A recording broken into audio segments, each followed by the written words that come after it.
Olá pessoal, sai uma notícia hoje na revista Consultor Jurídico noticiando o julgamento do RESP 2092011, quinta turma do STJ, relatoria ministro Joel Ivan Paciornik. O que diz nesse julgamento? Que é uma questão que eu falo há muitos anos.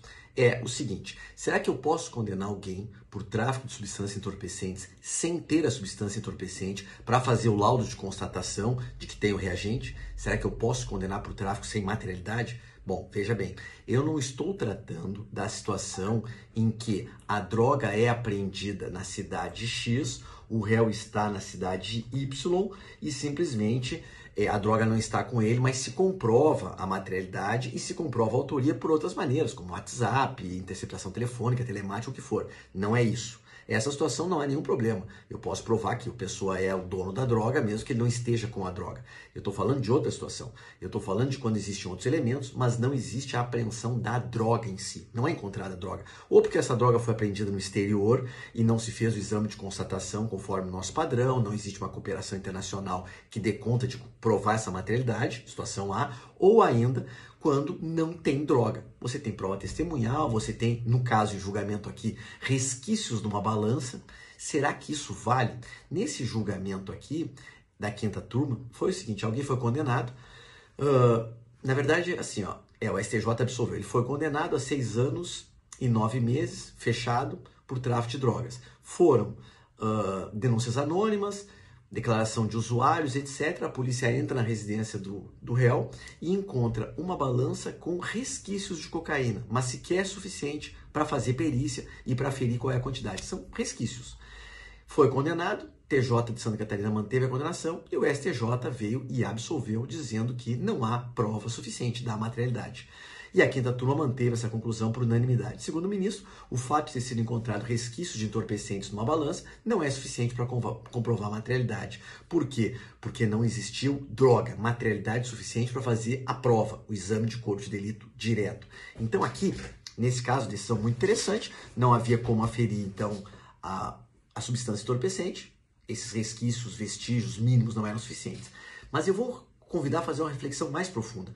No meu livro Direito Processual Penal, quando eu trabalho com o exame direto e o exame indireto, eu trago aquele clássico exemplo. Posso condenar uma pessoa por homicídio sem ter encontrado o cadáver? Sim, posso. Jurisprudência pacífica, vários casos que eu nem preciso nominar, de pessoas que foram condenadas por homicídio.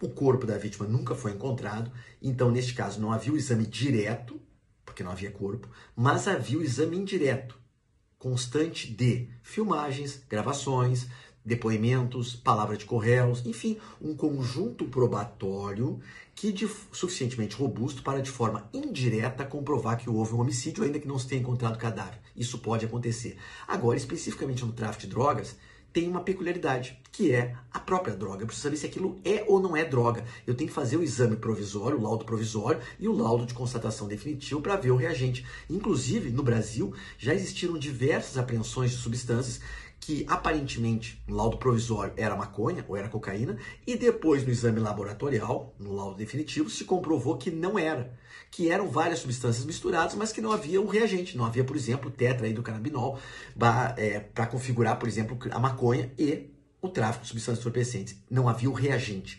Então, em suma, o que eu venho dizendo há muitos anos, e está no meu livro, é exatamente o seguinte, alguns crimes, pela sua própria natureza, não se pode admitir o exame indireto e nem o indireto em nenhuma hipótese.